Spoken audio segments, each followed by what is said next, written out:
Dr. Griffin, Hi. how are you? I'm doing great. How are you doing? I'm doing well. I really appreciate your willingness to sit down with me.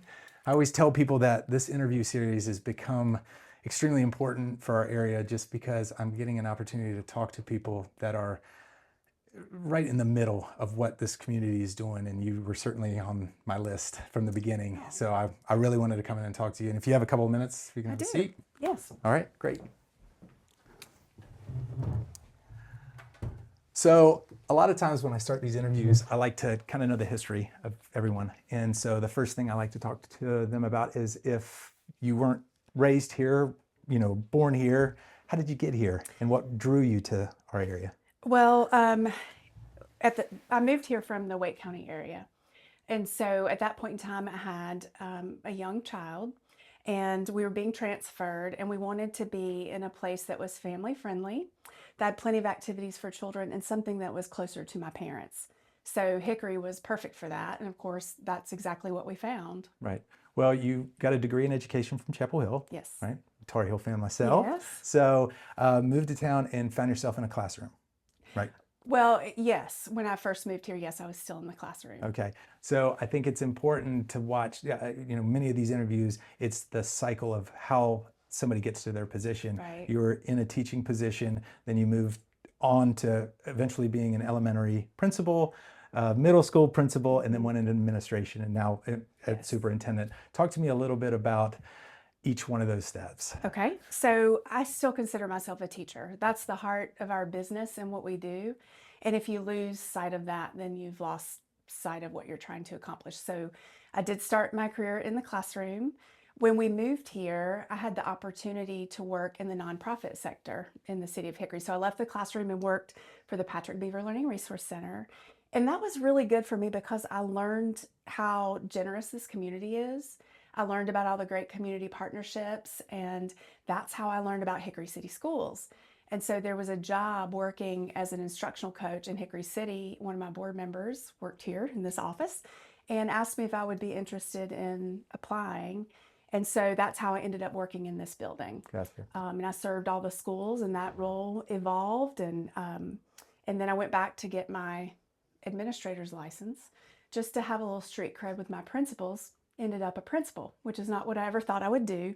So I did this backwards. I was here at the district office, went into the school building, which helped me to understand a little more about how things work. Right. So that was an advantage.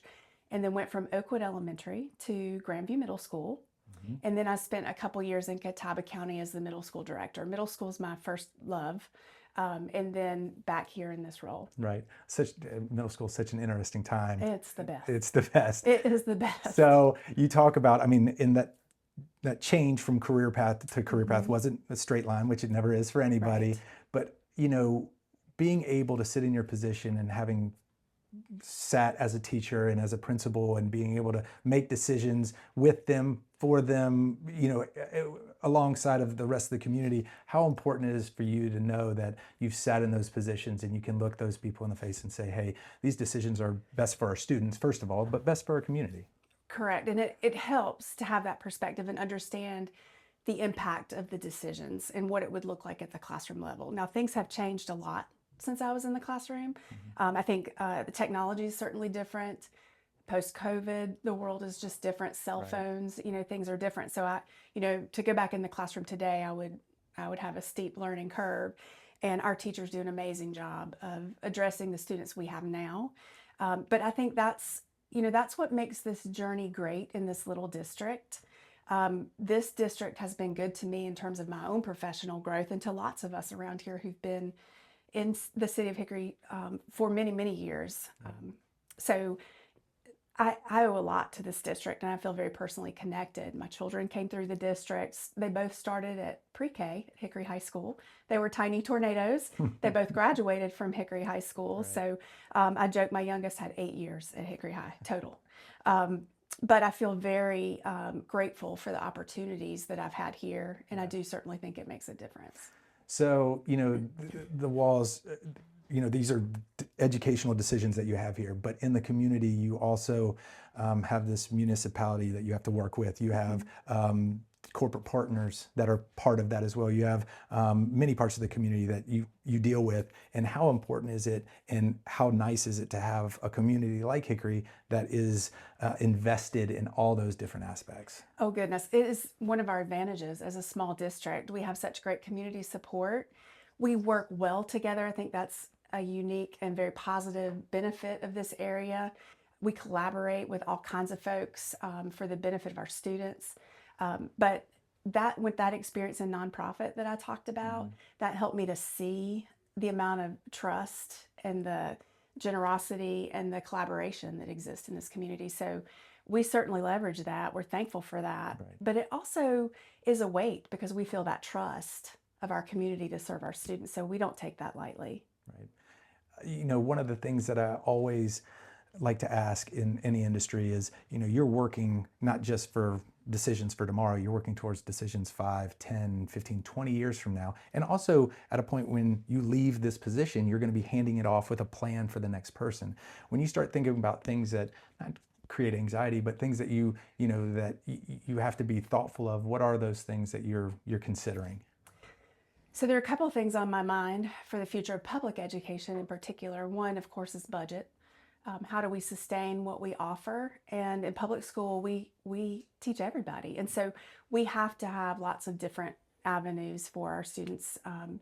I worry about recruiting teachers, also tied to budget. They're not compensated the way that we know they should be. And so it's really hard to attract the best and brightest when people are making choices about their financial future. Those two things concern me a great deal. And it's also a challenge to think about what education should look like in 10 years with AI and all the different types of technology. Right. We've got to keep up, and sometimes we're slower to change than I'd like us to be. Right. Well, yeah, I mean, that all makes complete sense, but I'm going to give you the opportunity to think on the other side of the slide here is what kind of excites you about the next 10 years? And what are things that you have going on that you're really excited about? So back to the AI and the technology, we can leverage that in so many ways in education. I'm excited about what we could do for kids. I'm excited about all the community connections we have with workforce development. I think we have some really neat ideas in the works and some ways that we can prepare kids for the future earlier, and provide additional options. There's so many great partnerships through the community colleges and higher ed here in this little town. Right. I'm excited about what we'll see next. Because we do see that, and I have a son that's at Hickory High now, and having opportunity to leverage these other educational outlets Yes. is certainly important. And it's important to keep kids in your school district, and I feel like that's important as well. It is. And so we offer so many things people don't realize we offer. And so I always share, everywhere I go, I share this. Not only do we have access to the CVCC courses, but we have pharmacy technicians, CMA, CNA, Right. drones. I mean, we have so many things. We have a fantastic automotive program, a fantastic culinary program, all these things that that you wouldn't expect in a small school district. Our AP Academy is really flourishing, and that's been very popular. Our arts programs with orchestra and band. We have a really strong ceramics program too, which a lot of places don't have. So we're very proud of what we offer. And then, our athletics are pretty amazing. So, sure. we're proud of being able to serve all kinds of students in different ways. And we really want our parents to tell us what they see for their children, and children to tell us what they're interested in, so we can match those things up.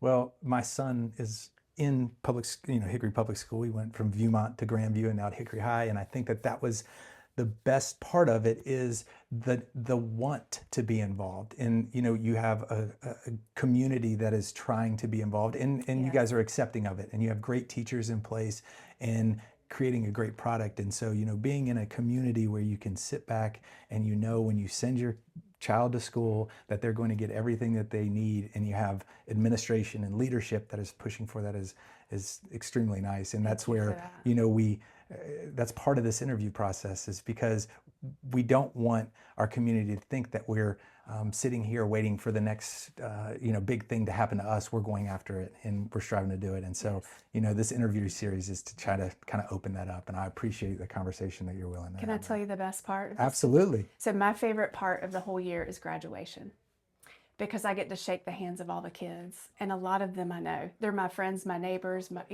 students that were mine at Oakwood or Grandview. And some of our kids work really hard to get that diploma, and they've got such bright futures. So that's my favorite part. So I'll get to shake your son's hand when he comes across that field. So that is the absolute best part. That's what it's all about. Well, and that the thing that I love too is when you go to a Hickory High game, or you go to anything in our community that is involving the community, I see you, I see other teachers, I see other administrators, and that's, that warms my heart a little bit. Is that because you are invested in it. You want to see them do well outside of the classroom, as you want them to be good humans and be good employees. And so that's really, a really positive thing as a parent sending their kid into your arms. So again, I appreciate your time today. Absolutely. I know you're a busy schedule. You have a busy schedule, but again, thank you for everything. Absolutely. Thank you for the opportunity.